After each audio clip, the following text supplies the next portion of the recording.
Muy buenas noches, bienvenidos, bienvenidas a Mesa de Testigo. Y 2 semanas después de las elecciones en Santa Fe, el escenario político todavía está reacomodándose. La semana pasada dijimos que Puyaro había hecho bien la tarea en al menos 4 aspectos. Armó su estructura, no entró en esta suerte de lucha en el barro a la que quiso llevarlo Lozada, se mostró con un perfil más ejecutivo, con un perfil más de gobernador, y trató de provincializar la elección. ¿No es cierto que después de las primarias, Puyaro está de alguna manera siguiendo el manual del buen ganador? Se está mostrando cauto, dice que no fue un triunfo individual, sino del espacio político, y está tratando de alguna manera de contener a todos. Con esto nos referimos tanto a los dirigentes que perdieron, a pesar de que ni Lozada ni su grupo más cercano de dirigentes fueron a la primera reunión del frente opositor que se hizo en Metropolitano, pero sobre todo a los votantes que participaron de la interna de Unidos para Cambiar Santa Fe. A pesar de que la elección para gobernador parece definida por la gran ventaja que hubo entre Unidos para Cambiar Santa Fe y el peronismo, Puyaro está tratando de retener todos los votos de la primaria, van a tratar de sumar entre los votos en blanco, entre los votos nulos, entre aquellos que no fueron a votar, incluso entre los que eligieron a otras opciones en las PASO y que quedaron fuera de carrera, y van por un objetivo muy ambicioso, que es llegar al 1.300.000 votos. Pero además van por la mayoría propia en la legislatura, lo que dejaría al escenario santafesino y las correlaciones de fuerza en una relación de fuerzas muy beneficiosa, inédita en la provincia para un gobierno no peronista. La pregunta es qué van a hacer con todo ese volumen político que les darían las elecciones generales de mantenerse los resultados que hubo en las PASO. Si lo consiguen, van a poder obtener leyes muy importantes para el futuro gobierno. Ahí no va a haber una excusa de que la oposición bloquea o de alguna manera intenta poner palos en la rueda de la gobernabilidad. La pregunta es, ¿van a ir por la reforma constitucional? Los dirigentes Unidos para Cambiar Santa Fe patean la pelota afuera, dicen que hay que concentrarse en las urgencias, en las cuestiones más del día a día, pero por lo bajo está en conversación, está en carpeta. Además, Puyaro en estas 2 semanas posteriores a la elección viene manteniendo ese registro más provincial, a pesar de que desde distintos espacios de Juntos por el Cambio, sobre todo de Larreta, que es su aliado a nivel nacional, tratan de nacionalizar y subirse al triunfo, porque si algo vienen mostrando las elecciones provinciales que tuvimos desde el comienzo de año hasta acá, es que ese discurso federal garpa, rinde electoralmente, y los apoyos nacionales muchas veces terminan siendo salvavidas de plomo. En el peronismo, por otro lado, sigue el desconcierto, el peronismo sigue bastante aturdido. Después de las elecciones hubo algunas fotos de unidad, fotos de compromiso, pero Perotti se fue 10 días a la India en una misión comercial y todavía no se enciende la maquinaria electoral del PJ. Lo que vamos a ver en estas próximas semanas es si efectivamente se pone en marcha esta estructura del gobierno de la provincia, de los intendentes y presidentes comunales que quedaron muy comprometidos para las elecciones del 10 de septiembre.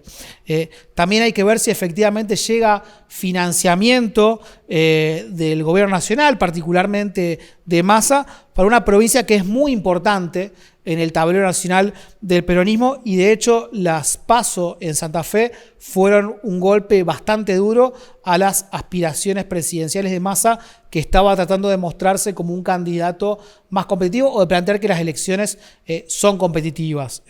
Lo cierto es que el peronismo se juega mucho en estos 40 días que faltan para las elecciones generales. Depende de si Perotti gana o no la mayoría en diputados. Si Lewandowski pierde por paliza o si efectivamente recorta la distancia y se produce alguna suerte de derrota digna. Ese escenario va a configurar si el 10 de diciembre el nuevo gobierno que asuma va a encontrar peronistas en pie o si por el contrario el peronismo va a ser una suerte de tierra arrasada. Tenemos esta noche un gran programa de Mesa de Testigo. Viene Clara García, referente del socialismo y primera candidata a diputada provincial por Unidos para Cambiar Santa Fe. Viene Mariano Romero, referente del Movimiento Evita, primer candidato a concejal de Rosario, y también Martín Ostolaza, especialista en comunicación política y director de la consultora Innova. Quédese, arrancamos con Mesa de Testigo. Volvemos a Mesa de Testigo para hablar con una de las grandes ganadoras de las PASO de hace 2 semanas en Santa Fe, con Clara García, quien ganó la interna de diputados para Unidos para Cambiar Santa Fe y va a encabezar la lista en las próximas generales. Clara, ¿cómo estamos? Hola, ¿qué tal, Mariano? Buenas noches. Gracias Muy por bien, venir. contenta, por supuesto, después de un resultado tan bueno que te genera, por un lado, mucho orgullo, mucho agradecimiento y, por otro lado, un gran compromiso, una gran responsabilidad. ¿Por qué creen que ganaron en esa categoría? Bueno, creo que fue un voto de la gente en favor de la experiencia, del equipo, de haber dado siempre la cara, de tener una trayectoria amplia, transparente, conocida, de mucho trabajo, de no haberte vuelto nunca a casa. Creo que hay muchas cosas que fuimos diciendo a lo largo de la campaña que tuvieron sentido.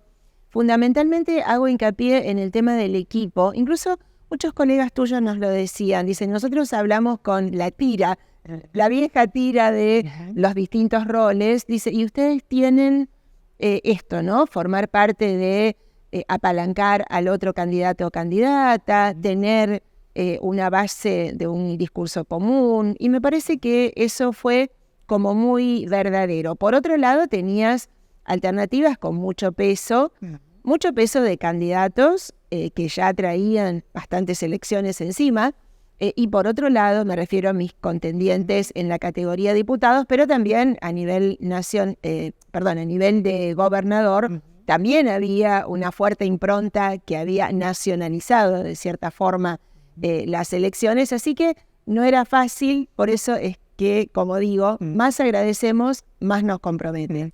Y Clara, ¿cómo piensan el recorrido para el 10 de septiembre? Muy bueno, un recorrido conocido, porque con la mayoría de los actores que compartimos Unidos nos conocemos, hemos trabajado juntos, hemos militado instancias políticas y de gestión comunes, así que ya nuestros equipos técnicos y políticos están instruidos de empezar a trabajar y encontrar desde ciertas cuestiones de organización de campaña hasta afinar programa de gobierno, recorridas, fechas y demás. El tiempo vuela, de acá al 10 de septiembre no queda nada. Sí. Clara, un elector que vaya a las generales va a encontrar la boleta de diputados con más opciones que en gobernador. Digo, hay opciones quizás del caso de Granata, del caso de Justiniani, del Frade. ¿Qué dirías a un votante quizás opositor que está pensando, votar no al peronismo, de por qué votar la lista de Unidos? Creo que va a ser muy importante la elección en la legislatura. Tener la posibilidad de apalancar un gobierno nuevo o de frenarlo y ponerle palos en la rueda es la clave de que la lista que encabezo gane. Creo que Maximiliano Puyaro, estoy primero segura que va a ser gobernador, pero va a tener un gobierno donde haya que tomar decisiones complejas, valientes, difíciles, de esas que no toma ni un gobernador solo ni un partido solo, casi te diría ni siquiera una gestión sola. Por eso creo que la Cámara de Diputados, e incluso al Senado, la legislatura, va a tener un rol de diálogo político, de búsqueda de consensos y de acuerdos, de leyes y de, repito el término, de acuerdos políticos que sostengan esas decisiones difíciles. En seguridad, por ejemplo. Eso te voy a preguntar. ¿En qué materia? Bueno, ¿qué decisiones específicamente, más allá de los temas? Sin duda que en seguridad. Nosotros vamos a tomar la provincia en un estado mucho peor de aquel en el cual lo dejamos, con un delito que ha crecido, te diría, en 2 características preocupantes. Uno, en el grado de violencia. Hoy el delito es mucho más sangriento de lo que lo era.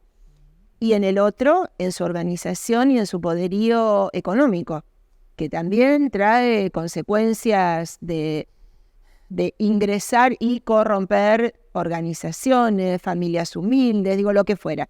Entonces probablemente el gobierno requiera de otros instrumentos legales diferentes. No tenemos ley de educación, una provincia que se ha caracterizado por la educación y ojalá encontremos consensos en eso. No tenemos ley de transparencia de información pública y vaya si hace falta volver a que Santa Fe tenga abiertos sus números, sus cuentas, sus licitaciones. O sea que creo que va a haber bastantes cuestiones de orden legislativo. ¿Te parece que si Perotti se llega a llevar la mayoría no hay ningún tipo de posibilidad de acuerdo? Ya demostró que no. Es un hombre que ha traído lo peor de las malas prácticas políticas. Una de ellas, primero faltar a la verdad. La otra, el disciplinamiento. Perotti ha utilizado la lapicera para castigar a los opositores y beneficiar a los de su palo, que de hecho cada vez son menos. ¿Te parece, esto en el camino de las PASO no se notó mucho, pero entre las PASO y las generales, que se va a activar de alguna manera la maquinaria electoral, por lo menos del gobierno, del peronismo, de la provincia o de municipios y comunas para tratar de ganar la mayoría? Bueno, y las intendencias que están en juego. Probablemente intente activar. Ahora, las actitudes que uno desarrolla durante la vida, pero vamos a poner durante un gobierno, por supuesto que tienen consecuencias después. Y yo siento, quizás en diálogos por lo bajo, no tan oficiales, que mucho del justicialismo se siente traicionado. Siente que aquellos acuerdos a los cuales se habían comprometido no se cumplieron. Es más, el propio Perotti, uno no lo ha visto poner el pecho, entusiasmar, apoyando absolutamente a nadie. Y creo que eso, como en política, en la vida, tiene consecuencias. ¿Te parece que algunos sectores van a apoyar a Unidos en las generales? ¿Se van a sumar? No sé si... yo no quiero hablar de sectores, pero en todo caso creo que hay mucha gente de buena fe que quiere volver a tener una provincia más transparente, más equilibrada, más justa. Yo recorro todo, recorro de nuestro signo político y recorro municipios y comunas de otros signos políticos. Y la verdad que todos te dicen, nosotros recibíamos mucho más antes, aún siendo... ¿Pero por qué? Porque era equitativo, porque era justo, porque era para todos. Y a mí me gusta esa política, que si una localidad necesita la ruta, esa gente necesita la ruta, aunque haya votado un presidente comunal que no sea del mismo signo y así. ¿Cómo lo ves a Puyaro moviéndose en estas primeras 2 semanas después de la elección? Él y yo estamos muy activos, nos vamos cruzando por todos los departamentos. Creo que venimos de esa misma formación, de esa misma raíz. Por supuesto, su rol de gobernador hace que, uno vaya a felicitar a los suyos, celebre, de fuerzas. También lo estamos haciendo con realmente muchos... O sea, creo que va a haber, Mariano, un cambio de mapa político. En el Senado, potente, y en muchos municipios y comunas también. Entonces, antes que empiece la campaña formal, creo que nos ha gustado ir y darle ese abrazo a los que están ahí, ¿no? Con una chance tan posible. Las generales van a ser casi un mes después de las PASO nacionales. Sí. ¿Ves que se va a nacionalizar más las elecciones? Me parece que no. Yo creo que esa instancia ya pasó. Quizá tenía que ver con Puyaro Lozada. No sé. La gente de Santa Fe demostró que le importa a los santafesinos, ¿no? No quiero ni por poco emular al electo gobernador de Córdoba, pero me parece que hay un sentir local que dice, nosotros los santafesinos nos podemos arreglar, no hace falta que vengan de afuera. ¿Le podés decir algo a los pituquitos de 40? Tuvo esa frase que por estos días está todo el periodismo repitiendo, claro. ¿Qué opinas de que Lozada no haya ido a la reunión de Metropolitano? No sé, calculo que se sentirá mal en lo personal, entiendo que estuvo presente su fuerza política, a veces los golpes no todos los procesan de la misma manera, quizá ella con menos experiencia en estas lides, debe ser difícil empezar tan alto, de un solo salto empezar tan alto, también porque caes con mucha fuerza. Nosotros siempre valoramos ir haciendo camino, ¿no? En la política, ir aprendiendo, ir teniendo responsabilidades, primero con menos importancia, luego más. A mí me parece que ese es el camino duradero. Y también te enseña que a veces ganás y a veces no. ¿Verdad? ¿Se confió de alguna manera que tenía interna medio que la ganaba caminando? No lo sé. Creo sí, tengo que decirte que tuvo un muy mal asesoramiento respecto a cierto guión que parecen haberle dado y del cual no sonaba sincero o verdadero. Viste que, claro, nosotros somos gente de la política, pero no dejamos de ser personas. Y todos, cuando decimos nuestra total verdad, tenemos un énfasis y una convicción que cuando decimos algo que, en fin, no lo tenemos tan procesado, algo se nota. Y me parece que aquí pasó eso. Bueno, esa fue una de las características de esta elección, ¿no? Que de alguna manera, pese al malestar de la gente con la política y cierta bronca, los que terminaron ganando fueron los políticos de carrera, profesionales. Yo siempre decía, a la mala política no le opongas antipolítica, oponele mejor política.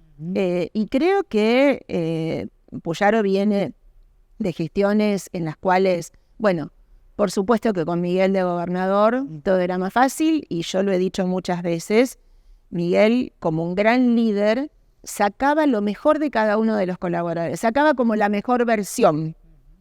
Pero bueno, ha sido un hombre de mucho trabajo, de mucha formación de equipos, en mi caso exactamente igual, y me parece que la gente lo ha valorado positivamente. El socialismo viene de 4 años de golpes, ¿no? Fue perder la provincia, perder Rosario, la muerte de Hermes, de Miguel también. Sí. ¿Qué significan y qué significan estas elecciones para el socialismo? Y es un soplo de aire fresco, nos posiciona nuevamente, nos ilusiona. Tengo que decirte, Mariano, que a lo largo de la provincia recojo mucho de gente que me dice, volví a tener esperanza, volví a tener ganas de militar, volví a entusiasmarme. De hecho, nosotros tuvimos candidatos y candidatas en toda la provincia, tuvimos los 19 senadores, senadoras, y una lista de diputados y diputadas conformada por gente joven que se suma. Yo creo que hay un reverdecer del socialismo que me parece que estará en la inteligencia de quienes nos toca estar circunstancialmente en los roles de más decisión, de ser generosos, de no quedarnos en nada pequeño, de mirar muy para adelante, de unirnos. De hecho, dentro de los 28 candidatos y candidatas de la lista de diputados, los socialistas somos mayoría. Así que sí, vamos a estar muy orgullosos. Hablabas recién de los números en la legislatura y en diputados. ¿Fueron en listas separadas con el sector de Bonfatti? ¿Armarían un solo bloque? ¿Serían 2 bloques diferentes? Mira, no, te soy sincera, no lo hemos charlado todavía, pero sé que nos vamos a llevar muy bien como nos hemos llevado hasta ahora. Bien. ¿Cómo ves este pseudo no, es un balotaje de hecho en Rosario? Difícil, difícil. Por supuesto que nosotros apoyamos a Pablo Hatkin, creo en esa alternativa, más allá de que hemos sido críticos en algunas cuestiones, respetuosamente críticos, porque siempre la opinión diversa o adversa, si uno es inteligente, te enriquece y te ayuda a mejorar, pero aspiro a que sea él quien siga gobernando Rosario. ¿La ven en riesgo Rosario para lo que significa en el mapa de Unidos o creen ahí que tiene ventaja? Bueno, los números no son sencillos, hay que reconocerlo.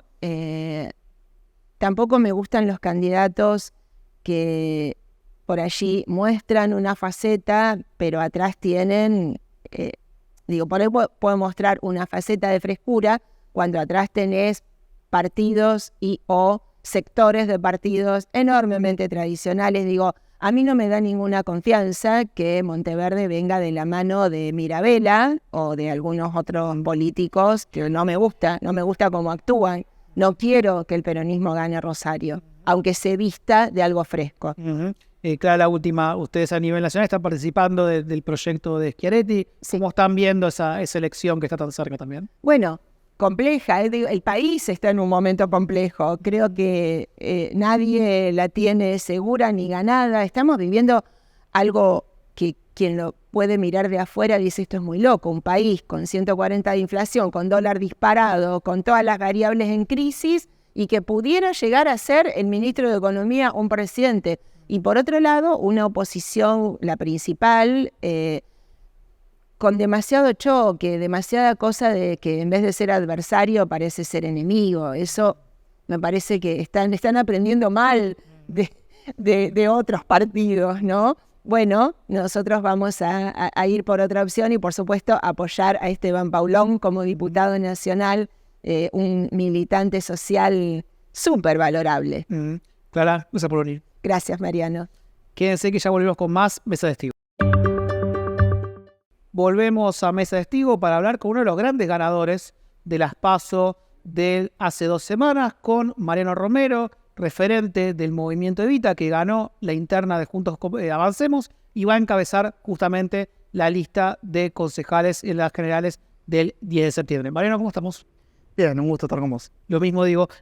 Empecemos para que la gente quizás te conozca un poco más. ¿Cómo fue tu comienzo en la militancia? Leí por ahí que el fútbol tuvo que ver, también el estudio en la Facultad de Derecho. ¿Cómo fue ese comienzo? Sí, yo de muy pibe siempre jugué al fútbol y cuando fui siendo un poquito más grande fui tomando conciencia de que muchos de mis amiguitos ya a los 15, 16 años laburaban, estudiaban, jugaban al fútbol, se esforzaban un montón y vivían en condiciones muy precarias en barrio popular, en asentamiento, algunos incluso sin piso, con piso de tierra, con chapa agujereada, sin acceso a servicios. Eso me motivó a poder involucrarme desde lo social para poder transformar esa realidad, que chocaba mucho con el discurso meritocrático que pugna mucho en la sociedad. Y bueno, primero empecé cocinando como una extensión de área social de la Facultad de Derecho para las personas en situación de calle. Después me involucré con apoyos escolares, alfabetizaciones en los barrios para los adultos. Y así fui tomando cada vez más responsabilidades mientras estudiaba, mientras trabajaba, mientras me recibía de militancia. Y bueno, ahora, independientemente de esta candidatura, soy el responsable de Zona Sur de mi organización, donde tenemos centros culturales, centros comunitarios, talleres de deporte, de cultura, dispositivos de abordaje de consumo problemático, hacemos urbanizaciones. O sea, tenemos ahí un gran trabajo. Se habla mucho de los barrios de Rosario, en general cuando hay algún hecho violento, cuando hay estallidos. ¿Cómo describirías vos que estás todos los días ahí? ¿Qué es la situación de los barrios de Rosario en este momento?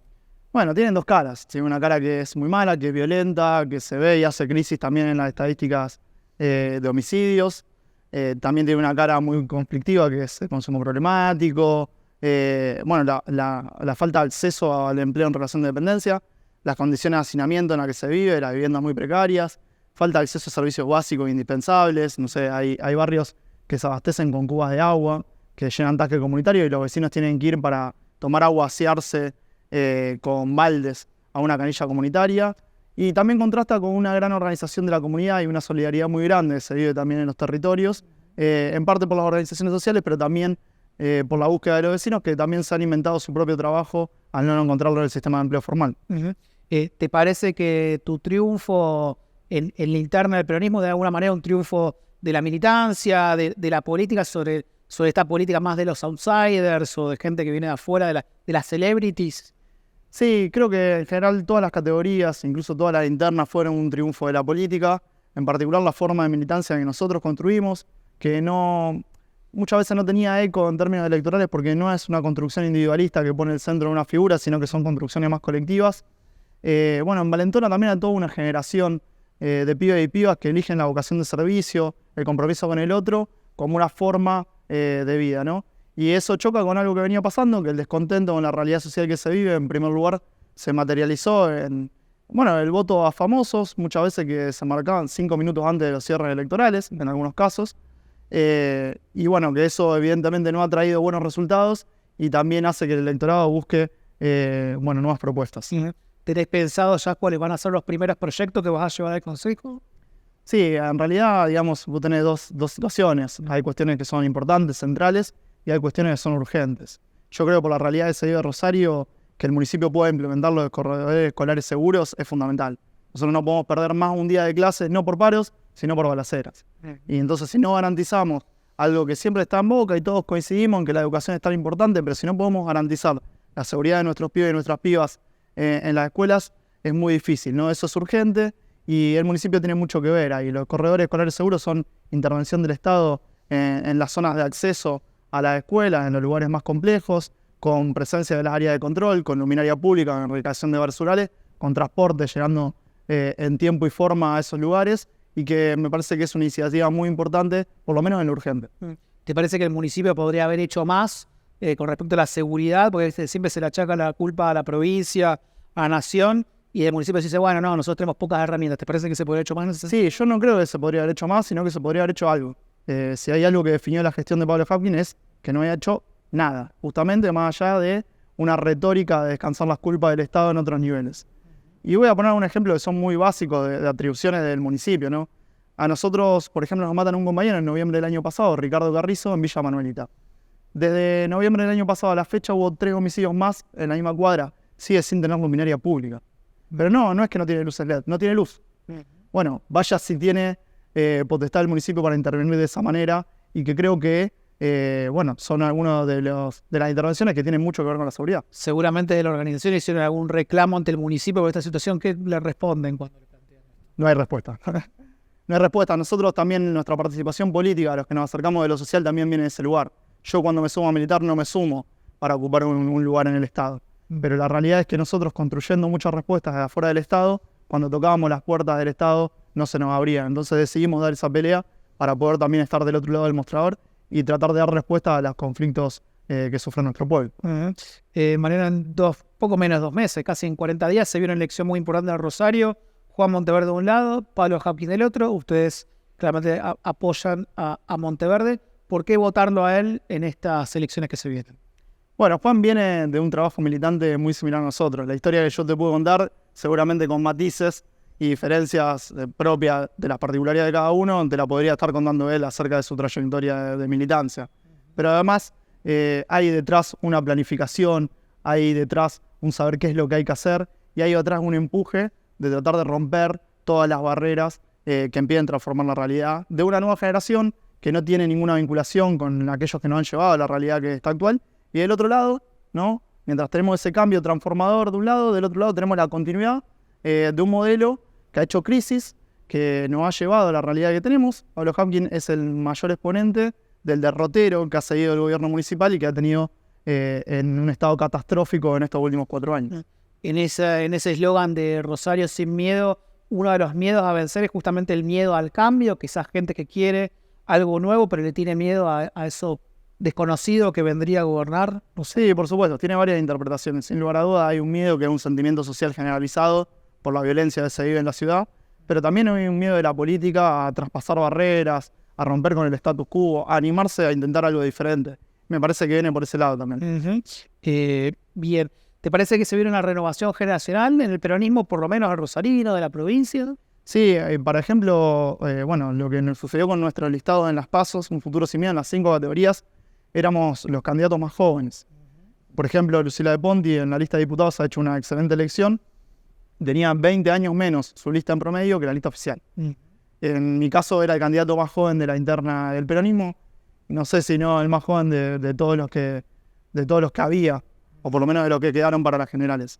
Hay una renovación generacional, pero no es solo por una cuestión de edad, sino también es por una cuestión de impulso político, es por una cuestión de vinculación política entre tradiciones políticas que no veníamos de los mismos lugares, pero sí vamos hacia el mismo lugar, que es hacia la construcción de una sociedad más igualitaria, libre de violencias.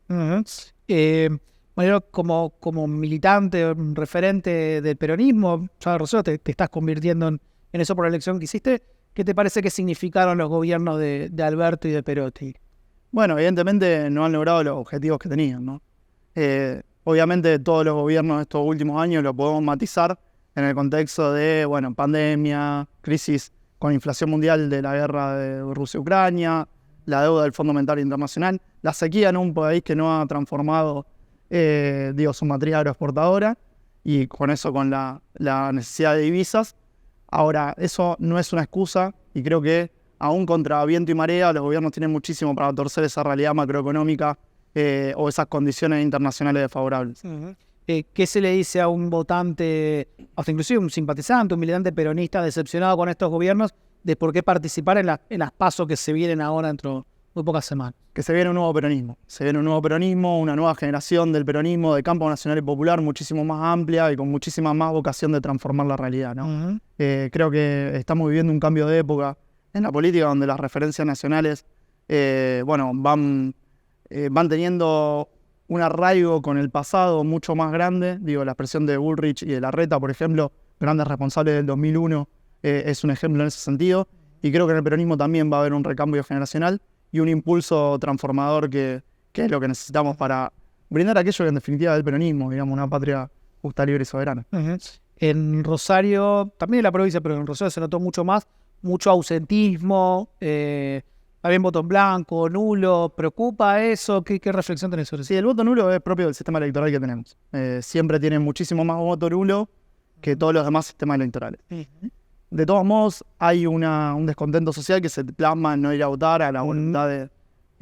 a veces se plasma en la voluntad de votar a actores que no están vinculados al desastre que estamos viviendo, y por el otro lado también en no presentarse a votar en un rechazo abierto a la política. Creo que igual las generales, y más con este panorama inédito que se da en la ciudad, de una especie de balotaje entre solo 2 candidatos, van a motivar mucho la participación. Y una participación fue mucho más baja en aquellos lugares donde el peronismo y el campo nacional popular le va mejor. Con lo cual creo que las posibilidades de ganar en Rosario y hacer una gran elección que nos posicione bien, incluso a nivel provincial, son muchas. Mariano, gracias por venir. Bueno, muchas gracias a ustedes por invitarnos. Quédense que ya volvemos con más Mesa de Testigo. Volvemos a Mesa de Testigo para hablar ahora con Martín Ostolaza, director de la consultora Innova, especialista en comunicación política, sobre lo que dejaron las PASO en términos de estrategia, de comunicación y también un poco el escenario que se viene en las próximas semanas. Martín, ¿cómo estamos? Hola, Mariano. ¿Cómo estás? Gracias por venir. Quería empezar por un tópico recurrente después de las elecciones, que es fallan las encuestas, volvieron a fallar las encuestas. ¿Cuánto de esto hay de cierto o no? Mira, podríamos hacer 5 programas, creo que. Varios puntos. Primero pregunto, ¿qué se espera de las encuestas? Es una pregunta que tengo una respuesta, pero aquel consumidor de encuestas, aquel que contrata encuestas, tendría que primero aclarar qué espera de una encuesta. Segundo, en todo caso, las encuestas no fallan. En todo caso, fallan quien las implementamos. Fallan los encuestadores. Es como decir, fallan los martillos. No, los martillos no fallan. Salvo uno muy trucho, digo que también hay encuestas muy truchas, pero falla el martillo. Falla quien usa el martillo, no la herramienta en sí. La herramienta no falla, la herramienta está ahí para ser agarrada e implementada. Se puede implementar bien o mal, a propósito, o pues se puede hacer un mal ejercicio de la profesión, digo. Después, el día después de cualquier elección ya se convierte como en un cliché. Si fallan las encuestas, ya no importa si fallan o no, fallan las encuestas. Incluso lo dicen aquellos que te escriben, te preguntan y necesitan la encuesta para llenar contenidos, analizar, apoyar un argumento, y sin pretensión de apoyarlo en un me parece. Todos, analistas o no analistas, periodistas o no periodistas, conductores o no conductores, hacen alusión directa o indirectamente a las encuestas. Previamente, incluso no necesariamente a la intención de voto, sino a decir, bueno, para hablar de una gestión, para hablar de X tema. Y después, el día después, como que parece un lugar común de decir, fallan las encuestas. Lejos de analizar márgenes de error, lejos de analizar qué encuesta falló y qué encuesta no falló, porque nunca fallan todas, siempre hay alguna que está más cerca o muchas que están más cerca o no. Digamos, un análisis pormenorizado de eso no se hace, fallan las encuestas. Martín, ¿qué tiene que tener una encuesta para decir está bien hecha, para que sea confiable? Primero lo duro, digamos. ¿Cuándo fue hecha? ¿Dónde fue hecha? ¿Quién la hizo? Si ese que la hizo tiene algún recorrido, existe en la web o no existe, digamos. Hace poco me llegaba una encuesta de Clarín, de un medio, de las elecciones provinciales, decir que uno googleaba rápidamente el nombre de la empresa y no existía la empresa. Entonces, y después fallan las encuestas. Bueno, es eso, digamos, es un nombre de fantasía. Y hay mucho, digamos, de esto también, que es otra cosa, no es investigación.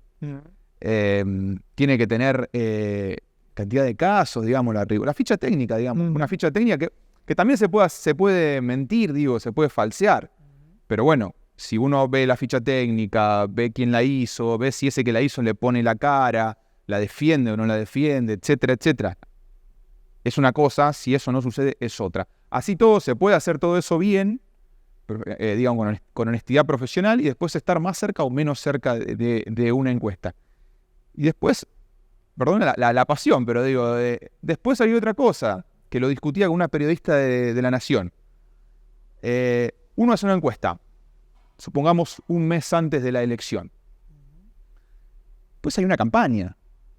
Hay una campaña de por medio que se supone que una campaña mucho poco influye. Eso está de alguna manera en una verdad incuestionable, digo. Más allá de que sea cuestionable, si influye o no influye o cuánto influye. Pero si hay una campaña, distinto si yo hago una encuesta 3 días antes, 4 días antes, ahí ya demasiado, digamos, no hay demasiada campaña, estamos casi en veda o parcialmente en veda, digo. Pero después hay otros elementos que influyen que pueden torcer pueden torcer los guarismos de una encuesta. Y efectivamente sucede eso. ¿Te parece que en el caso de Puyaro y esta gran ventaja que obtuvo, pesaron factores de cortísimo plazo de esas últimas horas? Sin duda que pesan. Después, ¿cuánto pesa eso? Si eso pesa 6 puntos, 8 puntos, y termina espaciando por demás, o termina influyendo 5 puntos, 3 puntos, eso es por ahí bastante más difícil. Lo que no había duda, las encuestas en Santa Fe, las encuestas serias, de colegas, es decir, no fallaron. O si fallaron parcialmente en esta diferencia de Puyaro. Todas las encuestas daban a Puyaro ganador. Primer punto. Eso no se reconoce. ¿Sí? Que lo daban por menos ventaja que lo que terminó sucediendo, es verdad. Tal vez fue el punto más crítico de las encuestas, como para no decir que fueron una maravilla, digo. ¿Sí? Lejos de esto, digamos, tengamos una discusión seria. Si yo quiero, porque después hay mucho de esto de decir las encuestas fallaron y yo quiero tener razón y no analizo nada más que mi verdad. Entonces, todas daban, o muchas daban a Puyaro ganador. Termina sucediendo.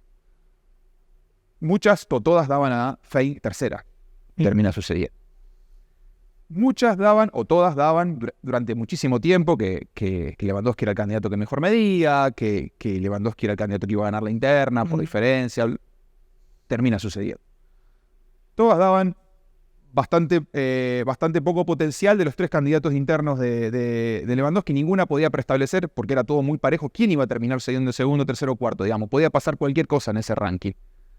Bueno, eso, digamos, como podía pasar cualquier cosa, no digo que haya pasado cualquier cosa, pero digo, era muy, muy pareja eso y termina siendo pareja, digo, hay poca diferencia entre los 3 que competían con Lewandowski.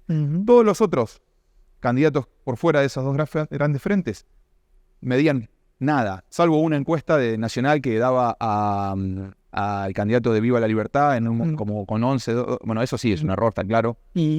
Era bastante previsible ese error. De la intencionalidad de eso o fue una falla metodológica o no sé qué, pero digo, eso no sucedió. Pero después todas daban a los otros como por el piso. Martín, y en términos de la estrategia comunicacional, la estrategia política en términos más generales, ¿qué te parece que falló Lozada para no conseguir el objetivo que se ha planteado? Inclusive se lo veía muy confiado de que iban a ser los ganadores en la interna. Me parece que Lozada nunca pudo tener una organización interna, que por ahí es algo que no se nivela en la importancia, digamos. Es muy difícil poder hacer algo bien a nivel externo cuando a nivel interno está todo es todo muy caótico. Digamos, los que estamos en este mundo sabíamos que había tensiones internas y disputas, y eso hace que uno no pueda de alguna manera acordar una línea de acción o X cantidad de líneas de acción y ejecutar en consecuencia. Digamos, difícilmente, por no decir imposible, que algo funcione bien hacia afuera cuando está mal hacia adentro. Es básicamente una organización interna. Trasciende a la política, digo. Podemos pensarlo en cualquier ámbito. Ámbito, digo, de la organización civil, empresarial, digo. Cuando no hay una organización interna robusta y clara, hacia afuera... Después podemos tener una organización interna robusta, pero hacia afuera puede también fallar, digo. Son 2 características. Me parece que lo de Lozada falló eso y también repercutió en el afuera. Caso contrario lo de Puyaro, digamos. Lo de Puyaro venía muy aceitado a nivel interno, muy aceitado, con tiempo incluso. Se sabía bien hacia dónde quería ir y se actuó en consecuencia. Digamos, nunca fue a lo mejor una campaña de impacto, ¿sí? Las acciones de comunicación, la agenda de comunicación, no fue una campaña de impacto, fue más bien una campaña clásica, como si fuese de otra época. Pero era tal el orden y tal claridad en el mensaje y tanta disciplina estratégica que evidentemente terminó dando sus frutos. Martín, ¿y qué escenario ves que se le abre al peronismo después de este golpe muy duro en espacio? ¿Qué objetivo se puede plantear para la general con esta diferencia tan grande que hubo, ¿no? Por ahí está muy parcelado en términos de categoría, digo. Me parece que la categoría de gobernador va por un lado, en términos, digo, de acuerdo, de coincidencias, de trabajo partidario, y la categoría de diputado va por otra, digo, para pensar en las categorías provinciales. Pues si a eso se le suma la categoría senador, donde muchos senadores están con dificultades y va a requerir un trabajo territorial fuerte, perdón, me parece que está muy atomizada la estrategia partidaria. Está muy dividida, propio también un poco de la boleta única, digo, pero en este caso puntual me parece que cada uno va a tratar de hacer lo mejor posible al interior de su categoría y eso va a hacer que sea muy difícil lograr transmitir un mensaje político partidario como se hizo en el 2019. Casi un peronismo en modo sálvese quien pueda. Sí, salvando, haciendo la mejor elección posible. Obviamente en la categoría de diputado que está el gobernador, las posibilidades están de triunfo. Difícil. ¿Sí? No son nulas las posibilidades, pero con el resultado electoral de las PASO puesta, con la gran elección que hace Puyaro, con el clima de alguna manera crítico hacia el peronismo, con unas PASO nacionales en el medio, donde la suma de lo que saque Bullrich y lo que saque Larreta en esta provincia va a ser probablemente bastante superior a lo que saque Massa. Incluso en el nombre por nombre también hasta pueda llegar a haber alguna disputa, digo, ahí. Bueno, hace que sea un escenario bastante complicado para el peronismo en septiembre. Martín, te traigo un poquito a Rosario. Digo, hay un balotaje entre Hapkin y Monteverde. ¿Dónde te parece que van a pasar las claves de la elección? Cada uno obviamente va a tratar de imponer su marco, acentuar sus fortalezas, pero ¿por dónde van a pasar las claves de la elección? Y una de las claves puede ser el territorio, en la periferia de Rosario, digamos, donde está atravesada por muchas dificultades socioeconómicas. Quien hable mejor a ese segmento puede, digamos, tener un plus. Sabemos que Ciudad Futura hace un trabajo, y el peronismo en sí hace un trabajo por lo general histórico en esos lugares. Hapkin habrá que ver si con la estructura del Estado y con esa herramienta fundamentalmente puede llegar a competir ahí. Me parece que el centro históricamente es un voto reacio hacia el peronismo, hacia sectores más bien progresistas.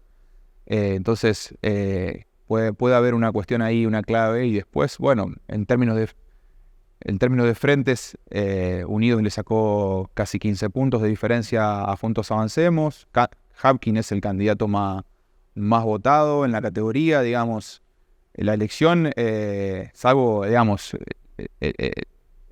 el manual indica que no debería sufrir demasiados inconvenientes Hapkin en ser reelecto.